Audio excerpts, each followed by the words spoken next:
Isang pinagpalang araw po sa ating lahat. Welcome po sa programang Learn or Spread the Truth, a systematic theology with a purpose and prayer to equip Christian with unpopular but essential apostolic doctrine. And number 2, with a purpose and prayer to unlearn humanistic views and defend biblical view. And number 3, to spread the truth to God's faithful sheep. Bible Doctrine 19 Part 2 na po tayo. How does Paul's analogy of a potter and the clay fit within the context of Romans 9 verses 1 to 33 as a whole? Ibig ko sabihin, paano po ang analogy ng magpapalayok at ng putik na binubuong palayok ay tumutugma at umaakma sa Romans 9, 1 to 33 o sa electing love ng Diyos Ama, at sa sovereign grace ng Diyos. Aral na po tayo mga ka-truth seeker. Welcome po sa programang Learn or Spread the Truth. Ano po ang inaasahan natin na matutunan sa Bible Doctrine 19 Part 2? Dumundag po yung ating lesson na sandali lang po mga ka-truth seeker.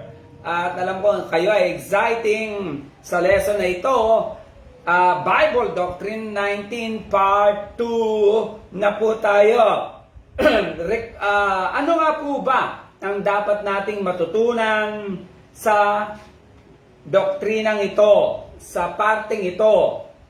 Number 1, ito po, Number 1, sa Romans 9, 1 to 33, paano tumutugma ang potter clay sa eternal blueprint ng electing love ng Ama o tinatawag natin sovereign grace? And number 2, unfair at unjust po ba ang Diyos? Kasi may pinag-uukulan siya ng higit na pag-ibig at lesser love, at may pinili siya at may hindi pinili. Number 3, ang Diyos po ba ang author ng sin? Kasi siya ang nagtakda ng lahat na mangyayari sa mundo.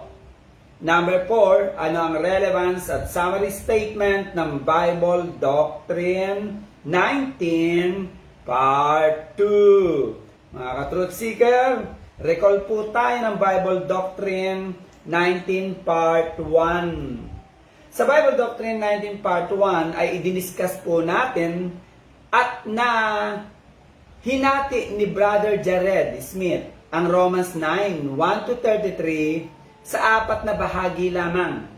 Una, the true nature of sovereign grace, Romans 9, 6 to 13. Number 2, objection answered by Paul about the sovereign grace, electing love of the Father, Romans 9, 14 to 24. And pangatlo, the true nature of sovereign grace, Romans 9, 25 to 29. And number 4, conclusion asserted, Romans 9, 30 to 33. Continuation po natin ng part 2 ay ito. Paano naman po hinati ng inyong lingkod ang Romans 9, 1 to 33? Ito po ay hinati natin sa 10 bahagi. Ano nga po ba itong 10 bahagi na ito? Sa Romans 9, 1 to 33, paano tumutugma ang magpapalayok sa kanyang ginagawang putik at ginagawang palayok? Mula sa putik ay gumagawa siya ng palayok.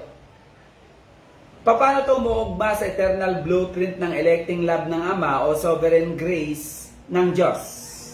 May 10 po itong bahagi. Unang bahagi, mga ka-truth seeker, sovereign grace or election of Israel as a nation is distinct from the spiritual election of Israel. Romans 9:2. Sabi ni Pablo na mayroon akong malaking kalungkutan at walang tigil na pagkaramdam sa aking puso, kabigatan sa aking puso. Bakit nabibigatan at nalulungkot ang labi si Pablo? Ito po ang sagot. Una, dahil ang mga Israelita ay bansang pinili ng Diyos at nag-aakalang silang lahat na Israelita ay otomatikong ligtas. Naunawaan nila na sila ay bansang espesyal at pag-aari ng Diyos, nasyon na dapat lahat sana ay makaranas ng adoption o pagkupkup ng Ama. Bansa na ang kaluwalhatian ay nasa kanila, pisikal na bansa na inilagay ng Diyos sa kanyang covenant under the Mosaic Covenant and Mosaic laws and regulations. Ang bansang Israel ay pinili ng Diyos sana, binigyan ng Diyos ng pribileyo na makapaglingkod sa tunay na Diyos. At higit sa lahat, nasyon na kung saan ang mga pangako ay inilatag sa kanila ng Diyos at nasyong pagmumula ng pangako ng Diyos na tagapagligtas. Walang iba kundi si Jesus. At ito ay ayon sa Romans 9:4-5. Kaya lang, hindi lahat ng Israelite ay spiritually elect people. Yun ang kinalulungkot ni Pablo. Pangalawa, dahil bagamat sila, ang bayang Israel ay espesyal na nasyon, na pinili ng Diyos at para sa Diyos, hindi lahat ng Israelita ay tunay na Israel. At ito ay ayon sa Romans 9:6. Romans 9:6. Dato't hindi ang salita ng Diyos ay nauwi sa wala o nag-fail ang word o promise ng Diyos. Sapagkat hindi ang lahat ng buhat sa Israel ay mga taga-Israel. At ito naman ay pinatotohanan ng Romans 2:28 na hindi lahat ng Israelita ay tunay na Israelita. Romans 2:28. Basahin po natin. Sapagkat siya ay hindi Hudyo kung sa labas lamang, ni magiging pagtutuli yaong hayag sa laman. Ano pinupunto na Romans 2:28? Meaning, yes, totoo naman na Hudyo at mga Israelita sila.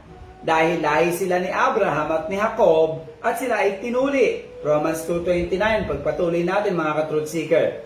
Datapat siya ay Hudyo sa loob at ang pagtutuli ay yaong nasa puso at sa puso. Sa espiritu, hindi sa titik. Anong pinupunto natin dito? Anong pinupunto ng Romans 2:29? Ngunit ito ang tatandaan natin, sabi ni Pablo sa mga Israelita, na bagamat kayo ay Israelita o Hudyo sa laman at pagtutuli, hindi lahat sa inyo ay spiritually Israelites. Hindi lahat sa inyo ay spiritually elect. Ang tunay lang na Israelite ay ang mga binigyan ng Diyos ng bagong puso. Sila ang mga spiritually elect of God. Sila ang pinananahanan ng Espiritu ng Diyos. Ang electing love ng Ama ay hindi nakalaan especially sa nasyong Israel. Ang electing love ng Ama ay nakapokus sa spiritually elect Israel. Hindi porket physically elect ang Israel bilang espesyal na bansa o bayan ng Diyos, ay automatikong hinirang na rin sila spiritually. Ang mga binhilang ni Abraham sa pangako, ang spiritually elect, ayon sa Romans 9:7-9. Basahin natin. Romans 9:7. Ni sapagkat ang mga Israelita ay binhi ni Abraham, ay matatawag na silang anak lahat, kundi kay Isaac lamang tatawagin ang iyong binhi, Abraham. Ano pinupunto ng talata na 9:7 na ito?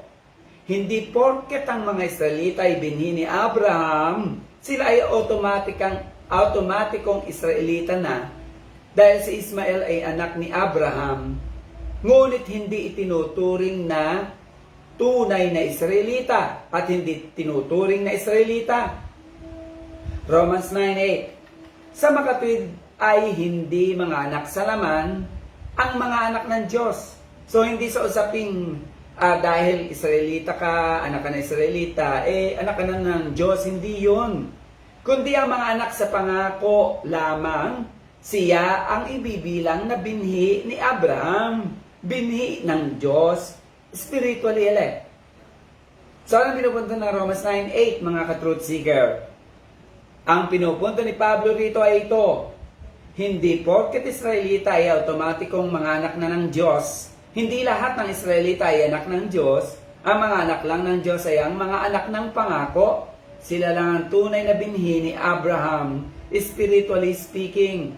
Sila lang ang spiritually elect people of God, mga ka-truth seeker.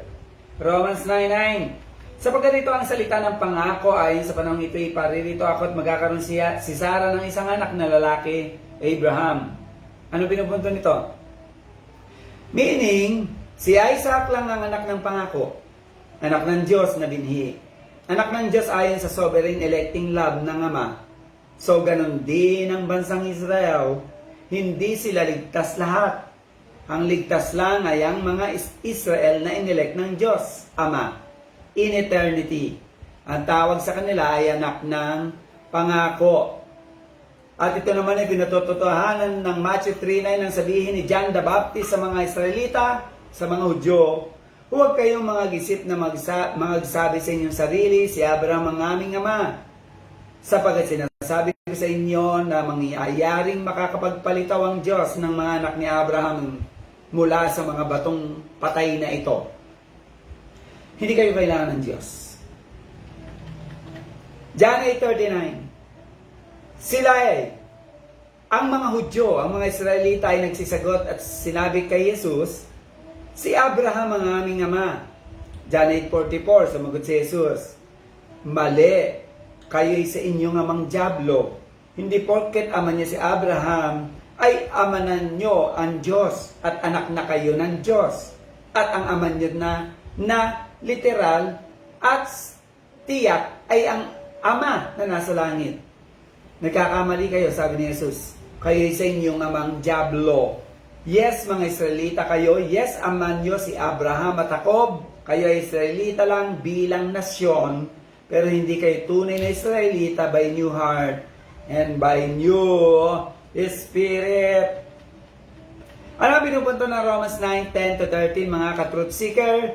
Kumpara sa ibang talata na nabanggit natin about the electing love ng Ama, ng salvation ay nakalaan lamang sa spiritually inelect ng Ama. At ito ay nakalaan lamang sa mga anak ng pangako, hindi dahil anak o lahi ni Abraham ay elect at ligtas na. Hindi porket anak ni Isaac, Jacob o lahi ni Israel ay ligtas na automatically.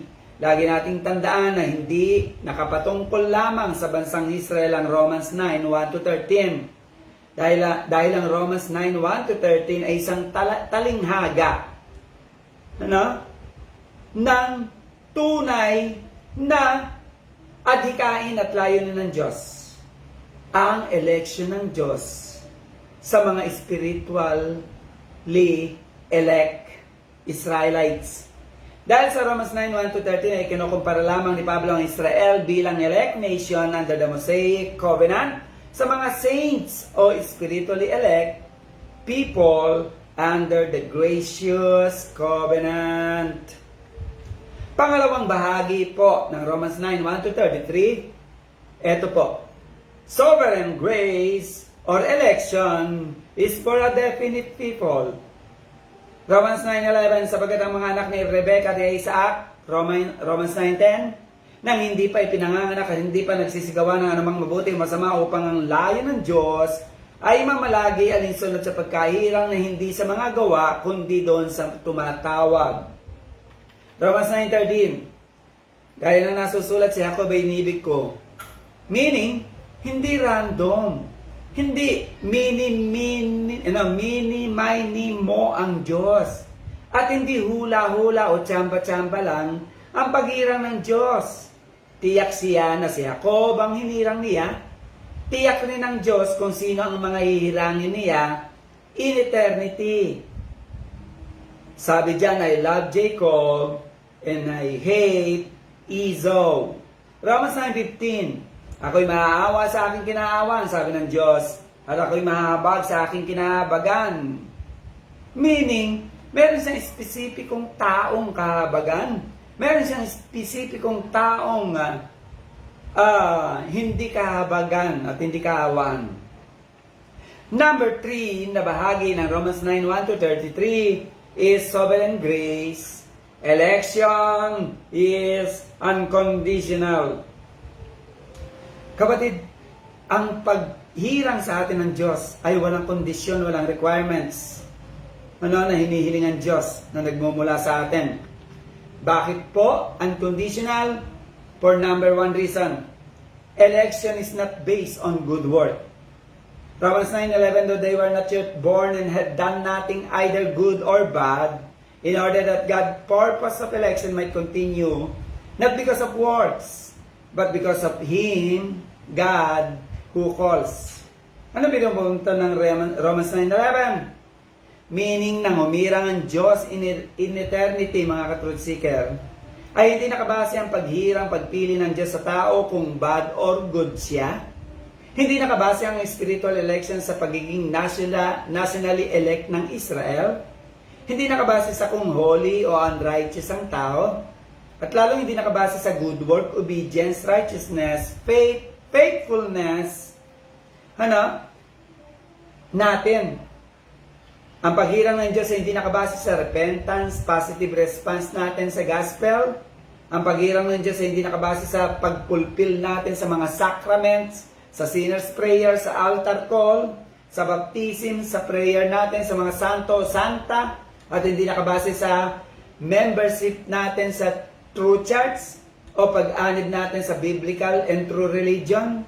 Dahil nang humirang ang Diyos ay hindi pa niya tinitingnan ng human race sa kalagayang gumagawa ng mabuti o masama. Pinagdidiinan ng talatang ito ng paghirang ng Diyos ay solely nakabase lamang sa Kanya na tumatawag upang layunin na sa sovereign will ng Diyos ang mga ibabaw at kilalanin ng tao na pinakamatas na bagay sa usapin ng paghirang ng Diyos. Bakit nga po ba ang election is unconditional? Election is based on God's effectual call, not on man's positive response. Romans 9:11, though they were not yet born and had done nothing either good or bad, in order that God's purpose of election might continue not because of good works or obedience, but because of Him, of God who calls. Muli, ano ang pinatutunayan ng Romans 9:11? Hinirang tayo ng Diyos in eternity. Hindi ito nakabase sa kung bad or good ang tao. Hindi nakabase ang spiritual election sa pagiging nationally elect ng Israel. Hindi nakabase sa kung holy and righteous ang tao. At lalong hindi nakabase sa good work, obedience, righteousness, faith, and faithfulness ng tao. Ang paghirang ng Diyos ay hindi nakabase sa repentance, positive response natin sa gospel. Ang paghirang ng Diyos ay hindi nakabase sa pagpulpil natin ng sacrament, sinner's prayer, altar call, baptism. O sa prayer natin sa santo o santa. At hindi nakabase sa membership natin sa true church o pagganib natin sa true religion. Ang election at salvation ay nakabase sa effectual call ng Diyos. Sa Diyos na tumatawag. At sa Diyos at sa pagtawag ng Diyos. Number 3, bakit ang election is unconditional? It does not require any good work, obedience, or faith, repentance, or whatsoever na nanggagaling sa atin. Because election is based on God's for love. Romans 8:29, for whom He did foreknow, na noon pa ay nakilala na tayo ng Diyos. Alam niyo po ba sa Greek word ng nakilala na tayo ng Diyos, hindi pa tayo pinapanganak, hindi pa tayo sinisilang. Sa Greek word ng foreknew ay for love. Meaning, nang umirang ang Diyos in eternity, ay hindi nakabase sa paghirang pagpili ng Diyos kung bad or good ang tao. Hindi nakabase sa spiritual election, sa pagiging nationally elect ng Israel. Hindi nakabase sa kung holy and righteous ang tao, at lalong hindi nakabase sa good work, obedience, righteousness, faith, and faithfulness ng tao. Ang paghirang ay hindi nakabase sa repentance, positive response natin sa gospel, o paghirang ng Diyos ay hindi nakabase sa pagpulpil natin ng sacrament, sinner's prayer, altar call, baptism, o prayer natin sa santo o santa, at hindi nakabase ang paghirang ng Diyos sa pag-member natin sa true church o true religion. Ang election at salvation ay nakabase sa for love ng Diyos. hindi ka pa pinapanganak, hindi ka pa gumagawa ng mabuti at masama, iniibig ka na ng Diyos. Election is unconditional for another reason. Because election is based on God's predestination. Romans 8:30. Moreover, whom He did predestinate, them He also called, and whom He also called, them He also justified, mga ka-truth seeker. And whom He justified, them He also glorified. Ano pinupunto ng Romans 8:30? Nang humirang Diyos in eternity, hindi nakabase ang paghirang ng Diyos kung bad or good ang tao, righteous o unholy ang tao, kung may faith o faithful ang tao, hindi nakabase sa repentance, positive response, obedience, at hindi nakabase sa sacrament, sinner's prayer, baptism, altar call, o prayer natin sa Santo Santa ang election o pagkaligtas natin. At hindi nakabase sa pagme-member natin sa true church o true religion. Ang election at salvation ay nakabase sa predestination ng Diyos. Hindi ka pa ipinapanganak, idinistino ka na ng Diyos sa kanyang kaligtasan o sa kaligtasan. Ephesians 1:5, kung iuugnay po natin ito sa Ephesians 1:5, sabi dito, having predestinated us unto the adoption of children. Ibig sabihin, hindi lang tayo tinalaga ng Diyos na makahawig ng kanyang pinakasisintang anak na si Jesus sa Romans 8:30, 29:30.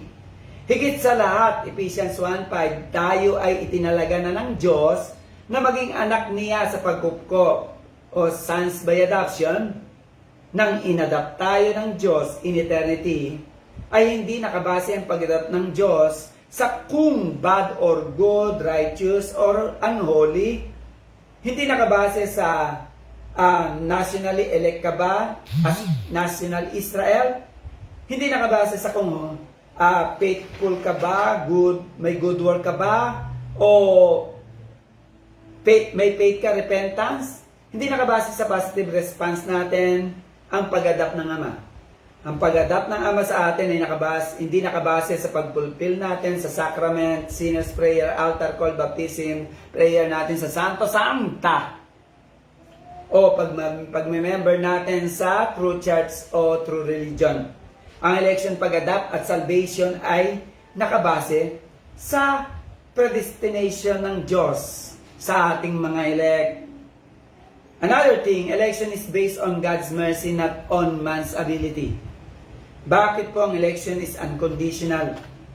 Dahil ang election po ay nakabase sa awa ng Diyos, hindi sa magagawa ng tao. Romans 9:16. Kaya nga hindi sa may ibig, hindi sa may lakas at may abilidad at tumatakbo, kundi sa Diyos na naaawa. Ano binubunto ng Romans 9:16, mga ka-truth seeker? Meaning, ang paghirang ng Diyos ay nakabase sa habag ng Diyos.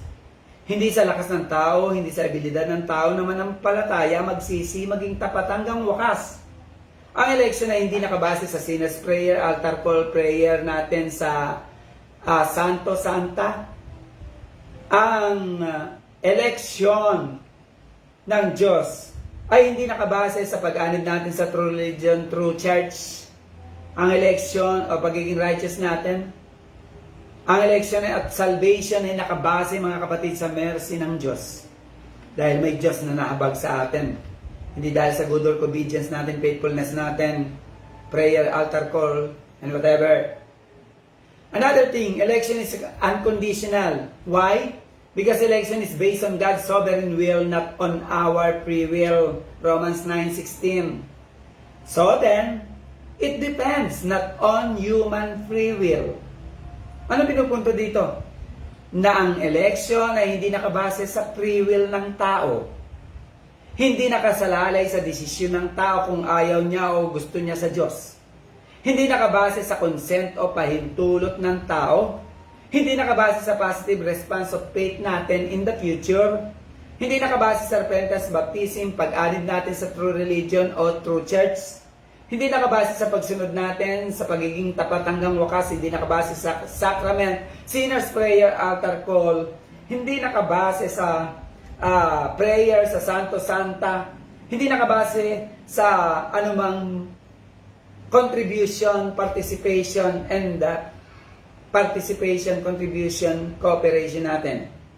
Ang election ay nakabase sa sovereign will ng Diyos, mga ka-truth seeker, hindi sa free will decision, consent mo. At lalo hindi nakabase ang election sa pagiging mabuti at self-righteous natin, at hindi nakabase dahil lamang wala tayong inagrabyadong tao, mga ka-truth seeker. Nang magkasala si Adan at Eva, yung free will o yung freedom to choose what is right and evil ay nawala sa atin. Yung freedom.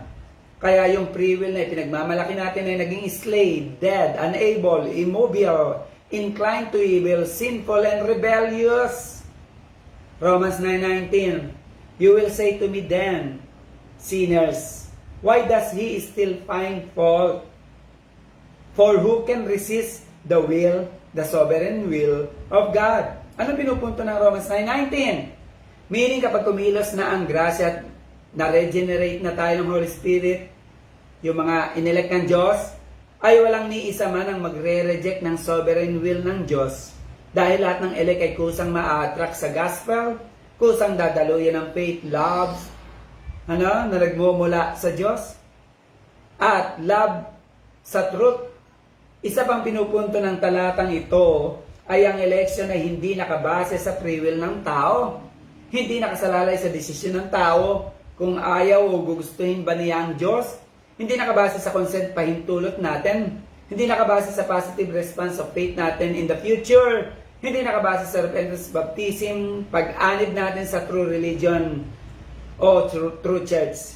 Hindi nakabase sa sacrament, sinner's prayer, altar call. Hindi nakabase sa prayer natin sa Santo Santa o sino mang tao. Ang election ay nakabase sa sovereign will ng Diyos. Pangapat na dapat nating matutunan na bahagi ng Romans 9:1-13, sovereign grace election views humanity not yet in sin, mga ka-truth seeker. Romans 9:10, and not only so, but also when Rebekah had conceived children by one man, our forefather Isaac. Mapapansin natin, mga ka-truth seeker, na hindi lamang Israel bilang bansang hinirang ang tinutukoy ni Pablo sa Romans 9:1-33. Higit sa lahat ay ang spiritual Israel na hinirang ng Diyos. At ito naman ay pinatunayan ng Romans 2:28-29 na nabanggit na natin kanina. And take note, ng hirangin ng Diyos ang mga spiritually elect ay tinitingnan pa ng Diyos ng human race ay nasa kalagayang hindi pa sila gumagawa ng mabuti o masama. Sa theology, ang tawag dito ay supralapsarianism, mga ka-truth seeker. Romans 9:11, though they were not yet born and had done nothing either good or bad, in order that God's purpose of election might continue not because of works or good work or obedience, but because of Him, of God who calls. Paulit-ulit na po natin, diniscuss ito. So, hindi ko na po i-explain. Romans 9:13, gaya na nasusulat, si Jacob inibig ko, datapot si Esau ay aking kinaputan. Makikita natin na ang pinupunto ni Pablo rito ay ito, hindi pa pinapanganak ang tao, ay naglaan ng Diyos ang kanyang special na pag-ibig sa tiyak na bilang ng kanyang ibigin, at nang ibigin ng Diyos ang special people niya, sila ay nasa kalagayang hindi pa nagkakasala, hindi pa nakakagawa ng mabuti at masama. Ayon sa Romans 9:11, 12, 13. Sila ay nasa kalagayang hindi pa nagkakasala, meaning ang pag-ibig ng Diyos in eternity ay hindi nakabase sa tao kung bad or good siya. Hindi nakabase ang spiritual election ng Diyos sa pagiging nationally elect ng Israel. Hindi nakabase sa kung holy o unrighteous ng tao, talang hindi nakabase sa good work, obedience, righteousness, faith, faithfulness, repentance, o positive response ng tao. Ang paghirang at pag-ibig ng Diyos ay hindi nakabase sa pag-fulfill natin sa sacrament, sinner's prayer, altar call, baptism, o prayer natin sa Santo o Santa. At hindi nakabase ang paghirang ng Diyos sa pagiging member natin sa true church o true religion Dahil ang humirang ang Diyos ay hindi pa niya tinitingnan ng human race sa kalagayang gumagawa ng mabuti o masama, pinagdidiinan ng talatang ito ng paghirang at pag-ibig ng Diyos ay solely nakabase lamang sa Kanya na tumatawag upang layunin na sa sovereign will ng Diyos ang mga ibabaw at kilalanin ng tao na pinakamataas na bagay sa usapin ng paghirang ng Diyos, mga ka-truth seeker. Number 5, na bahagi ng Romans 9:1-33, mga ka-truth seeker. Sovereign grace election is not between the grace and wrath of God, but election is between His love and lesser love. Sa Romans 9:10-13, ang sinapupunan ni Rebecca ay nagre-representa ng sangkatauhan. At ang dalawang anak ay kumakatawan sa dalawang grupo ng sangkatauhan. Si Jacob na nagre-representa ng spiritually elect at si Esau na nagre-representa ng spiritually non-elect. Sa dahilan tinitingnan pa ng Diyos ang human race sa kalagayang di pa gumagawa ng mabuti o masama, supralapsarianism, ang paghirang ng Diyos ay hindi sasapin ng dahil ba sa grasya o puot ng Diyos, kaya siya humirang. Ang paghirang ng Diyos ay nakapokus sa usapin ng love at lesser love ng Ama sa sangkatauhan. Malinaw sa Romans 9:13 na ang paghirang ng Ama ay nakasentro sa usapin ng love at lesser love.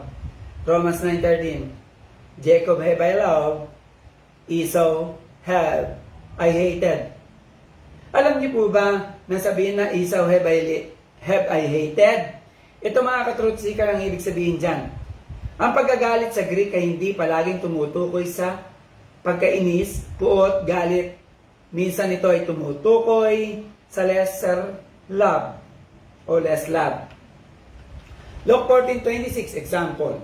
Jesus said, if any man come to me and hate not his father, mother, and wife, children, brethren, sister, yea, and his own life also, he cannot be my disciple. Ano pinupunto ni Jesus dyan? Meaning, hindi tinuturo ni Jesus dito na magalit, mainis, lumaban o sagot-sagutin natin ang mga magulang o mahal natin sa buhay. Ang pinupunto ni Jesus rito ay we must love Jesus more than we love our parents. Ito ay usapin ng mas mahalin natin si Jesus ng higit kaysa sa mga magulang natin. Ito yung same Greek term na ginamit sa Romans 9:13 na Esau have I less love. Esau have I hated. Sa point ng mirang Ama ay pinili niya na ibigin ng higit ang mga inelect niya kaysa sa mga non-elect. At ito ang lagi nating tatandaan, na nang itakda ng Diyos ang paghirang, tinitingnan pa ng Diyos ang humanity sa kalagayang siya ay wala pang kasalanan, inosente, puro dalisay, at wala pang nagawang mabuti o masama. Kaya ang paghirang ng Ama ay nakapokus sa love at lesser love, hindi sa grace at wrath ng Diyos. Kaya hindi pa tinitingnan ng Ama ang tao na object of love. Kaya tinitingnan pa dito ng Ama ang tao na object of love and lesser love, hindi object of grace and wrath. Kaya nang humirang ang Ama, wala pang puot, galit, pagkainis ang Diyos sa tao. So, ano naman po ang pinupunto ng Romans 9:11 at 9:13? Nang mag-decree ang Ama sa paghirang bago pa i-decree o planuhin kung paano iira lumag-exist ang tao sa mundo, ay tinitingnan pa ng Diyos ang human race na hindi pa gumagawa ng mabuti o masama, mga ka-truth seeker. Hindi pa nagkakasala mula sa human race na ito na hindi pa nag-exist, ay nagbukod na ang Diyos ng kanyang object of special love at object of less love. At pagkatapos ng humirang ang Diyos, saka pa lamang pinlano ng Ama kung paano mag-exist ang tao sa mundo. At ang human race na nakapaloob o nasasakop ng time continuum at nasa ilalim ng autoridad ng covenant of works. Ang equivalent theological term, hinga lang ako, mga ka-truth seeker. Ang equivalent theological term ng paghirang ng Ama bago pa niya idinikri ang kasalanan na mag-exist o bago pa makagawa ng mabuti o masama ang tao ay humirang na ang Diyos. Ang tawag dyan ay supralapsarianism. na mula sa prefix Latin word na supra, means before, at lapsare means to fall. Supralapsarianism means before the fall, God has elected some. Sana po inaunawa natin yan. Pang-anim na bahagi ng Romans 9, 1-13. Sovereign grace election is based on His sovereign will. Kanina pa natin dinidiscuss yan. Election is based on His sovereign will. Sabi sa Romans 9:15, I will have mercy on whom I will have mercy. I have compassion on whom I have compassion. Sa Romans 9:16. So then it depends not on human free will, human wants, or ability, but it depends on God's sovereign will who has the mercy. Sabi dyan, Romans 9:18, mga ka-truth seeker. So then God has mercy on whom He wills. Romans 9:20. Ano? Sasabihin mo ba tao laban sa Diyos? Bakit mo ako hinubog at ginawang palayok na ganitong itsura? Romans 9:29, wala bang karapatan na magpapalayok o creator sa kanyang ginagawang putik kung anong gusto niyang gawing uri ng palayok ang kanyang gagawin? Pangpito na bahagi ng Romans 9:1-13, mga ka-truth seeker. Sovereign grace or election is faultless decision of the Father.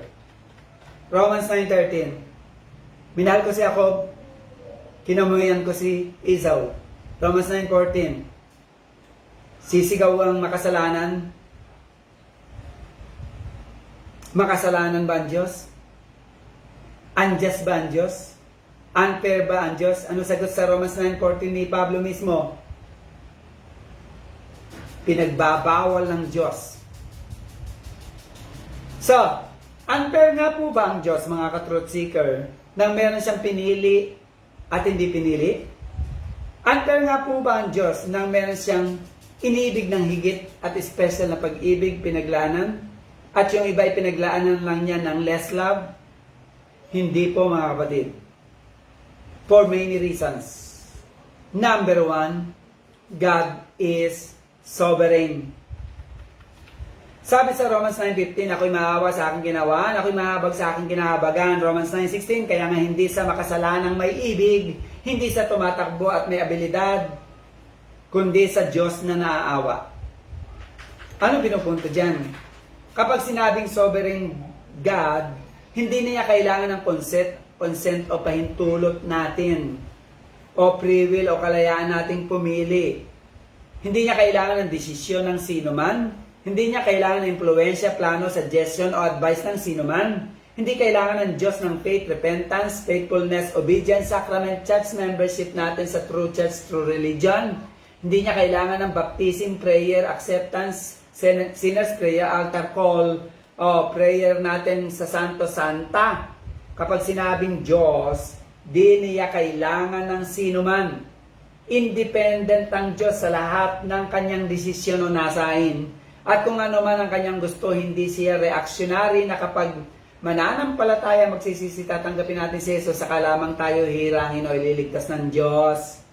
Dapat nating manawaan na in eternity, hindi pa tayo pinapanganak, humirang ng Diyos, pumili ng Diyos, nagdesisyon ng Diyos, at ginustified na ng Diyos ang mga elect niya. At sa panahon naman na nag-i-exist o umiiral na tayo bilang tao o tinatawag na in our time, ay totally ililigtas ng Diyos ang mga inelect niya sa pamamagitan ng regeneration, sanctification of the Holy Spirit, mga ka-truth seeker.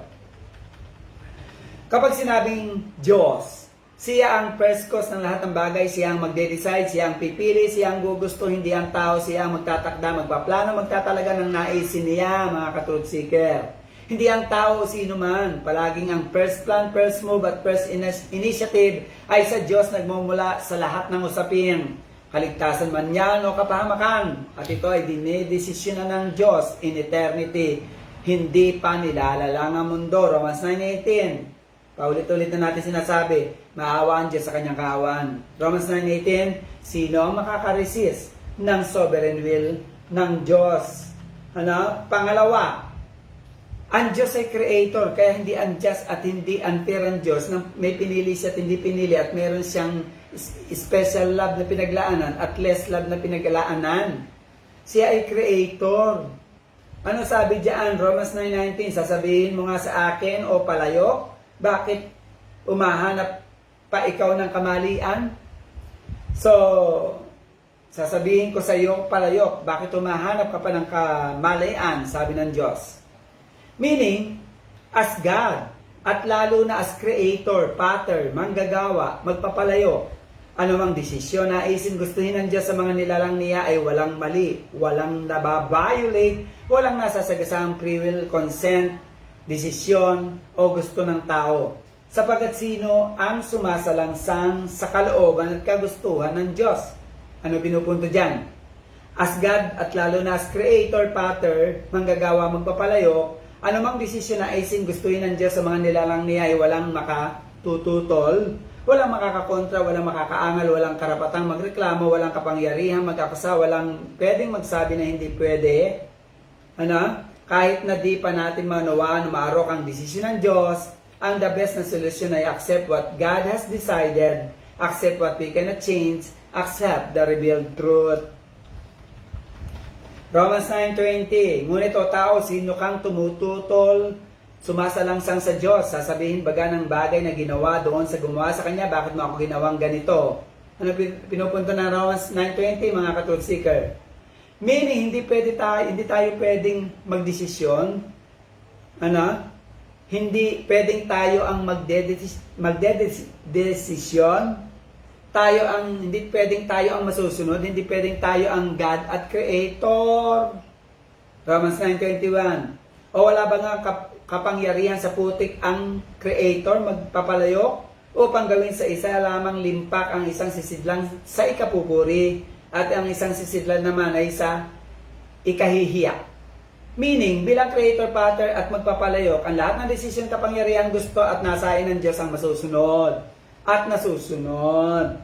Hindi kailangan ng creator, pattern ng pahintulot natin. Hindi binabaliwala ng creator ang free will natin. Dahil ang free will natin ay palaging subject at dapat pasakop sa sovereign will ng Diyos. Hindi pwedeng sunod-sunuran lang ang creator sa kung ano ang gusto, desisyon ng kanyang mga ginawa at nilalang.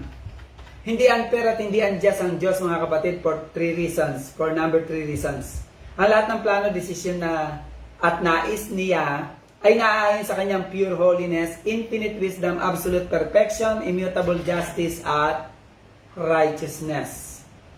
Sa eternity, hindi pa tayo nilalalang ay nag-decree na takda na ang Diyos, nagdesisyon at nagplano na ang Diyos in advance sa mga mangyayari sa hinaharap sa bawat detalye ng buhay natin. Ngunit lagi natin tatandaan, mga ka-truth seeker, na ang Diyos ay hindi author ng sin. Bakit po? Una, dahil ang Biblia po mismo ay nagpapatotoo na ang Diyos ay hindi author ng sin. At silent ang Biblia na ang Diyos ay author ng sin. At walang deklarasyon ng Biblia na ang Diyos ay author ng sin. At kung hindi tinuturo ng Biblia, wala tayong karapatang akusahan na ang Diyos ang author ng sin. Dahil lamang sa ang Diyos ang nagtakda ng lahat ng mangyayari, lahat ng bagay. Pangalawa, ang Diyos ay hindi author ng sin. Bagamat sa eternity ay tinakda na ng Diyos ang lahat ng mangyayari sa bawat tao at bawat nilalang niya, lagi nating tatandaan na in time o sa panahon na nangyayari na ang lahat ng itinakda ng Diyos ay sinisigurado ng Diyos na hindi siya ang root cause, hindi siya ang dahilan ng lahat ng kasamaang mangyayari o hindi siya ang gumagawa kaya nangyari ito sa atin. Ito ay lagi nating fault, ito ay dahil sa sin, selfishness, and stupidity ng tao o kagagawa ng iba, kaya dumadaan tayo sa mga karanasang ayaw sana nating mangyari, pero nangyayari, mga ka-truth seeker. Bakit nga po ba nangyayari mga pangit at magagandang bagay sa buhay natin in time? Halimbawa na lang, in eternity, tinakda ng Diyos na magka-cancer ang isang tao. Pero in time o sa panahon na nabubuhay ang tao na ito, ang tanong, bakit nga ba siya nagka-cancer? Ang sagot marahil ay hindi niya sinunod ang rule ng healthy diet or hindi niya iningatan ang kanyang sarili o nahawa siya sa sakit ng iba. Another tanong, bakit na-hold up at napatay yung tao? Baka kasi alam na niyang madilim ang dadaanan niya at walang katao-tao, nagpumilit pang dumaan sa dilim at walang tao. Bakit dumadaan sa pangit na sitwasyon ang tao? Actually, ito ay hindi dahil lamang sa punishment ng Diyos sa atin. Higit sa lahat, ito ay marahil dahil sa consequences ng mga maling decision natin sa buhay o kagagawa ng iba o para sa spiritual development natin. Bakit may mga nangyayari sa atin na maganda at hindi maganda? Sa mga non-elect, ito ay patungo sa kapahamakan nila. Pero sa mga elect, ito ay para sa kanilang benepisyo, para sa kanilang spiritual development, growth. Ito ay para sa ikabubuti nila. Ito ay para sa paghahanda nila sa bagong langit at bagong lupa. Bakit tila ang gumagawa ng masama ay maluwag ang buhay, masaya, payapa, maginhawa at mas umaasenso pa sa buhay? Ang sagot ng Biblia ay pinabayaan sila ng Diyos na gawin ang gusto nila sa ikapapahamak nila. Samantalang ang mga hinirang ng Diyos, mga anak niya ay dinidisiplina niya, Hebrews 12:3-11, para sa ikabubuti ng mga anak ng Diyos. Bakit ang mabubuting tao ay namamatay ng maaga? Hindi namamatay ang tao ng maaga, mga kapatid, dahil mabait, mabuti siya. Namamatay ang tao ng maaga dahil marahil naabuso niya o napabayaan niya ang kanyang sarili or dahil sa kagagawa ng iba. At lalong hindi namamatay ang tao dahil mabuti siya. Siya ay namamatay dahil nagtakda ang Diyos ng saktong oras kung kailan tayo mamamatay. Iba-iba lang ang way ng kamatayan natin. Job 1:21, Psalms 139, verse 16. Mali pong aral na namamatay ng maaga ang tao dahil mabuti o mabait siya. Dahil ang Biblia po mismo ay nagdedeklara na walang matuwid, wala kahit isa, walang mabuti, wala kahit isa. Lahat ay makasalanan, lahat ay nagkakasala. Elect man yan o non-elect, wala pong mabuti. Matthew 19:17, Romans 3:10-11, and Romans 3:23, 1 John 1:7-8, and 1 John 2:1. Tama naman po, mga ka-truth seeker, na ang tao ay namamatay dahil ang Diyos ang nagbibigay ng buhay at ang Diyos rin ang kumukuha, bumabawi ng buhay. Pero napakahalaga po na sa bawat namatayan na maunawaan ito na ang salitang pagkuha ng Diyos ng buhay ay nakabase sa kanyang pagtatakda ng saktong oras sa pagkamatay ng tao. At pangalawa, ito ay nakabase sa bunga ng pagkakasala ng sangkatauhan as a whole, panahon panayaratadan. Deuteronomy 32:39, Job 1:21, Genesis 2:17. Namatay ang tao at namamatay ang tao hindi dahil kinuha lang siya ng Diyos. Namamatay ang tao dahil bumagsak ang sinaunang tao sa kasalanan. Wala sanang kamatayan kung walang kasalanan. Na magkasala sa Eva at Adan ay pumasok ang kamatayang spiritual o pagkahiwalay sa grasya ng Diyos, kamatayang physical o pagkahiwalay ng kaluluwa natin sa katawan natin, at kamatayang eternal o pangwalang hanggang pagkahiwalay natin sa grasya ng Diyos. Pangapat, kung bakit hindi unfair at hindi unjust ang Diyos sa kanyang pagpili at mga hindi pinili. Kaya lang naman natin nasasabing unfair at unjust ang Diyos, mga kapatid. At hindi natin matanggap ang doktrina ng election, unconditional election, ay dahil ang mind natin ay finite. Ang hindi natin pagtanggap sa doktrina ng unconditional election, sovereign election, ay kapahayagan lamang ng pagiging unregenerate, sinful, rebellious natin, mga ka-truth seeker. Ang human mind, at heart natin ay walang kakayang magpakumbaba at magpasakop sa revealed truth.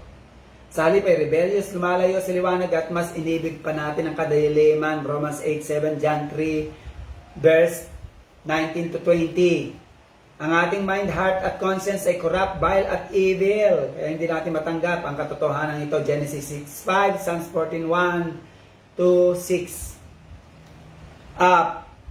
Senseless and deceptive ang ating mind. Psalms 94:11, Jeremiah 10:14, Jeremiah 17:9. Suppressing the truth, darkened, foolish at carnal ang mind natin.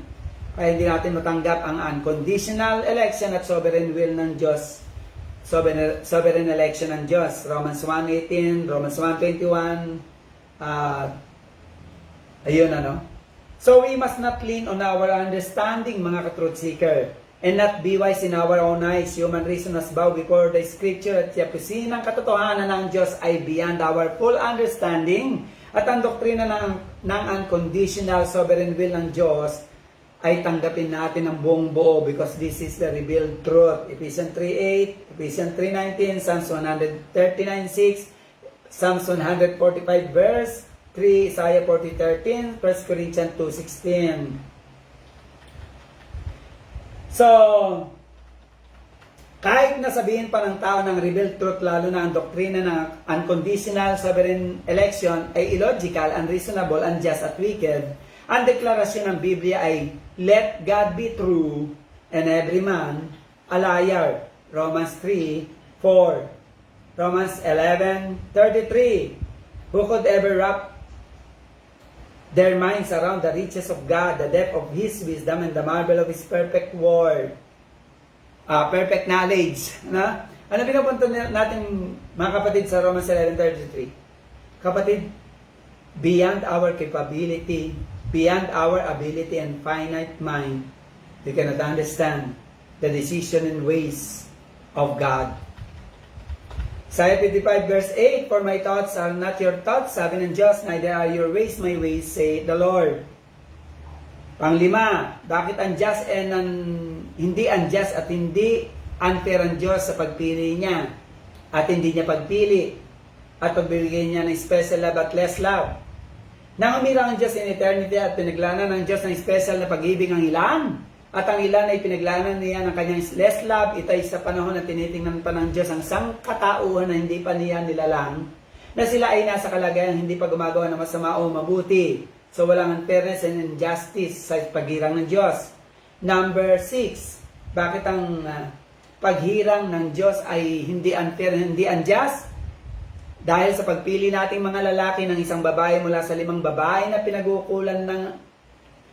Dahil sa pagpili nating mga lalaki ng isang babae mula sa 5 babae na pag-uukulan natin ng special na pag-ibig at pagkalinga, bakit kahit kailan walang karapatan at walang masay ang 4 na babaeng hindi natin napili? Kasi alam ng 4 na babae na hindi napili na prerogative natin at sovereign will natin at first at final decision natin kung sino ang pipiliin natin mula sa kanilang 5. Wala sa kanilang decision kung sino ang mapipili natin.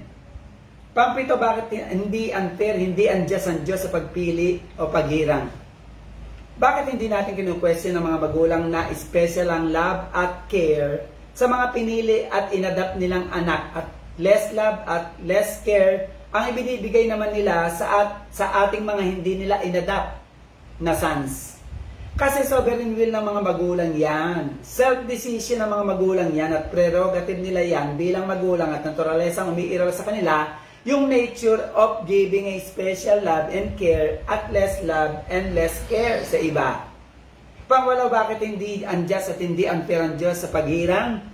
Kaya hindi natin matanggap ang katotohanan ng may pinaglanan ng Diyos ng kanyang special na pag-ibig at less love at may pinili at hindi pinili ang Diyos kasi nga tayo ay pinanganak lumaki hinubog ng culture of humanistic religion, man-centered education, sinful and distorted worldview, self-centered and community and wayward, rebellious world. Pang-9, bakit hindi natin kinu-question ang Panginoong Hesus? Dapat ang Panginoong Hesus nga ang magreklamo ng unfairness at injustice. Dahil siya na walang bahid ng kasalanan ay napako at namatay sa krus ng Kalbaryo para tayong pinili ay iligtas ng Diyos. Relevance po ng ating pinag-aralan sa hapong ito, sa araw na ito. Ngayon po ay nanawa natin na hindi unfair at hindi unjust ang Diyos sa kanyang paghirang na base sa love at less love niya for 9 reasons. Ang pagkaunawa na ito ang magbibigay sa atin ng assurance sa fairness at sa pagiging just o makatarungan ng Diyos. Ano ang dapat nating matutunan sa lesson na ito? Now that we are assured of the fairness and justice of God, why not serve God more fervently and worship Him more devotedly? Number 2, relevance. Naunawaan na rin po natin ngayon na ang Diyos ay hindi author ng sin. Bagamat siya ang nagtakda ng lahat ng mangyayari sa mundo at talaga namang hindi ang Diyos ang author ng sin, dahil una tayo ang direktang gumagawa ng sin, hindi naman ang Diyos. Pangalawa, in eternity, tinakda ng Diyos ang lahat ng mangyayari, ngunit mapapansin natin na in our time, lahat ng pangit at di natin gustong mangyari ay dahil tayo ang may fault, tayo ang dahilan, tayo ang may kasalanan o ibang taong dahilan. O kaya, nangyayari sa atin ang masama o mabuti, ay mas pinahahalagahan kasi ng Diyos ang ating spiritual development, eternal destiny, kaysa sa ating ikasisya o temporal na kaligayahan. At madalas naman kasi ang sinfulness, selfishness, at stupidity ng tao nagdadala sa kanya sa misery, pain, agony, disaster, calamity, death, and hell. Ano ang dapat nating matutunan? Sa lahat ng nangyayari sa buhay natin, masama, mabuti, lagi natin tandaan mga kapatid, ng fault problem ay nasa atin. Huwag sisisihin ng Diyos kahit kailanman, bagkus manalangin ng kalakasan na nagmumula sa Diyos. Nanawa ay malampasan natin ang consequences ng mga mali natin, kasalanan natin, kapabayaan natin o marahil dahil sa kagagawa ng ibang tao. Alisin rin natin sa isipan natin ang masasamang nangyayari ay kaparusahan ng Diyos. Instead, isipin natin na ang mga pangit na nangyayari sa atin ay dahil ito ay bunga ng mga fault, kapabayaan, wrong decisions, wrong choice, sinfulness, stupidity at selfishness natin o kagagawan ng ibang tao. Number 3, naunawaan na rin natin ngayon na ang maagang kamatayan ay hindi dahil mabuti o mabait ang tao. Ang maagang kamatayan ay dala marahil ng kapabayaan, pang-abuso sa sarili o kagagawan ng iba o para sa ikabubuti natin o ikabubuti ng ibang tao o ikabubuti sa pangkalahatang usapin. At higit sa lahat ay maagang namamatay ang tao dahil ito lang ang haba ng panahon o itinakda ng panahon ng Diyos para mabuhay ang tao, mga ka-truth seeker. Ano ang dapat nating matutunan? Hindi pahabaan ng buhay ang usapin sa mundong ito. Ito ay pahabaan ng nagawang good work at godly work ng tao nang siya ay nabubuhay pa sa mundong ito. At sa tuwing may patay, siguro ay iwasan na po natin ang comment na mabait kasi si kuya o ate, kaya maaga siyang namatay. Kasi lalabas na sa lista ang Diyos. Pag mabait, kinukuha niya agad. Mali po yan, mga kapatid. Mas comforting at truthful tayo sa katotohanan kung sasabihin natin ng ganito. May kanya-kanyang takda ng kamatayan ng tao. Just accept what we could not change. Pangalawa, nagkasala kasi ang sangkatauhan at ang consequence nito ay kamatayan. Mahalaga, sana bago tayo mamatay, ay nakabalik na tayo sa Diyos, mga ka-truth seeker. Summary statement ng Bible Doctrine 19 Part 2, election is not between the grace and wrath of God, but between His love and lesser love. Kita-kits po tayo sa Bible Doctrine 19 Part 3. Pag-uusapan po natin dito, ano ang matututunan natin sa Bible Doctrine 19 Part 3 sa Romans 9:1-33, paano tumutugma ang Pater Clay sa eternal blueprint ng electing love ng Ama. Number 2, bakit saving faith po ang tawag kung hindi naman pala ito requirement, hindi naman po ito instrument, hindi po pala duty ang faith para makamtan natin ng kaligtasan at justification. Number 3, kung ang faith po ay hindi cause requirement, condition para ma-born again, ano ang kaugnayan ng saving faith sa regeneration? So, yan po. So, be excited po. Nawa po ay na may natutunan po tayo sa Bible Doctrine 19 Part 2. God bless po sa ating lahat, mga ka-truth seeker. Good day po.